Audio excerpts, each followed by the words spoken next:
हे बच्चों, आप सभी का स्वागत है हमारे यूट्यूब चैनल पे जिसका नाम है सनक फॉर फिजिक्स। और बच्चों, आज के लेक्चर में हम बात करेंगे कोड के बारे में। तो कोड की परिभाषा मैंने यहाँ लिखी है कि किसी सूचना को चिन्हों की सहायता से लिखते हैं तो उन चिन्हों के समूह को उस सूचना का कोड कहते हैं। यह चिन्ह अंक, अक्षर आदि हो सकते हैं। ठीक है, तो आइए समझते हैं इसको एक कहानी से। तो मैं आपको एक कहानी सुनाता हूँ, एक किस्सा सुनाता हूँ, काल्पनिक किस्सा है। ठीक है, जैसे मान लीजिए यहाँ पर हमारे पास 3 लड़कियाँ हैं। ये 3 लड़कियाँ हैं, एक का नाम है प्रिया, ठीक है, दूसरी लड़की का नाम है वर्षा और तीसरी लड़की यहाँ खड़ी है जिसका नाम है बबीता। ठीक है बच्चों, 3 लड़कियाँ हैं, प्रिया, वर्षा और बबीता। अब प्रिया वर्षा को पूछती है कि तुम्हें बबीता कैसी लगती है। ठीक है, अब बबीता वर्षा को पसंद नहीं है तो वर्षा इसकी बुराई करना चाहती है, लेकिन वर्षा ने अगर इसकी बुराई करी तो बबीता पास में खड़ी है, ये सुन लेगी और ये आके वर्षा को मारेगी। तो अब वर्षा क्या करे? तो वर्षा अपना जवाब देती है, लेकिन वो प्रिया को कहती है कि मैं आपको जवाब एक दूसरी भाषा में दूंगी, एक कोड लैंग्वेज में। ठीक है, और उस कोड लैंग्वेज में हम ए को लिखेंगे 1, बी को लिखेंगे 2, सी को लिखेंगे 3 और डी को लिखेंगे 4। और ऐसे करते करते जेड तक बताती है कि जेड को हम लिखेंगे 26। फिर वर्षा लिखती है एक नंबर और वो नंबर है 214। ठीक है, 214। अब बबीता उसको समझ नहीं पाती कि वर्षा क्या बोल रही है, लेकिन प्रिया समझ जाती है क्योंकि प्रिया को पता था कि 2 का मतलब है बी, 1 का मतलब है ए और 4 का मतलब है डी। यानी कि वर्षा कहना चाहती है कि मुझे बबीता बैड लगती है। बैड का मतलब बुरी लगती है। ठीक है, तो इस प्रकार से वर्षा ने अपनी बात प्रिया को बता दी और बबीता को पता भी नहीं चला।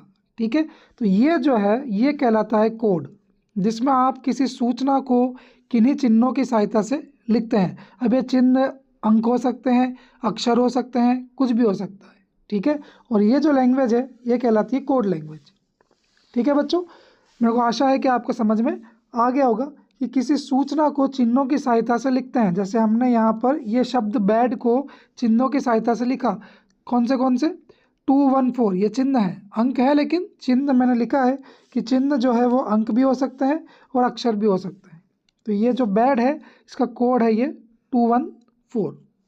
अब बच्चों, आपके मन में सवाल आ रहा होगा कि सर कोड हमने आज से पहले कभी पढ़े हैं क्या?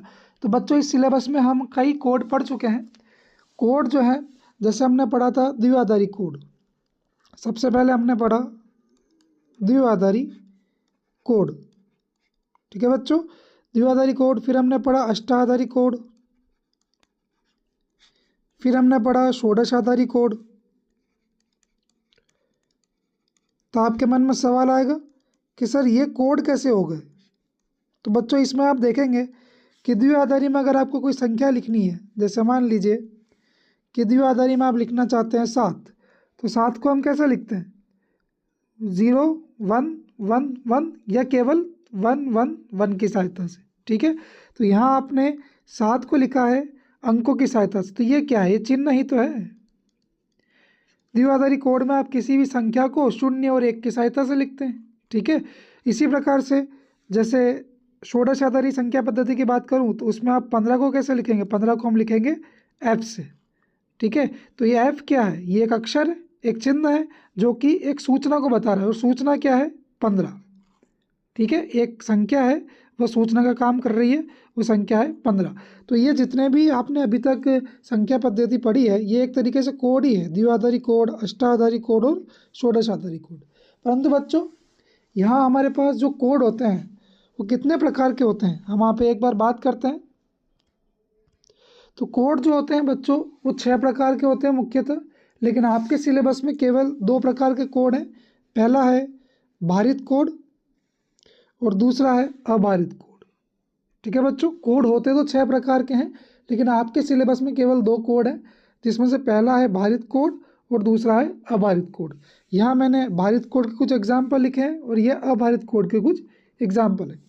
तो जितने भी कोड हमने अभी तक पढ़े हैं वो द्विआधारी कोड, अष्टाधारी कोड या षोडशाधारी कोड, ये कोड बच्चों भारित कोड होते हैं। और आगे आने वाले कोड हम एक और पढ़ेंगे, BCD कोड, ये भी भारित कोड है। और आगे हम 2 कोड और पढ़ेंगे, XS3 कोड और ग्रे कोड, ये दोनों कोड अभारित कोड है।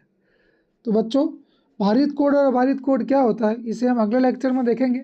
अभी के लिए आप कोड की परिभाषा नोट कर लें, जो कि ये है, पॉज कीजिए और नोट कर लीजिए। कोड मुख्यतः 6 प्रकार के होते हैं, परंतु आपको ये 2 कोड ही पढ़ने हैं इस सिलेबस में, इसलिए इस दोनों कोड को नोट कीजिए और इनके एग्जाम्पल भी नोट कर लीजिए। अब हम मिलते हैं अगले लेक्चर में। Thank you.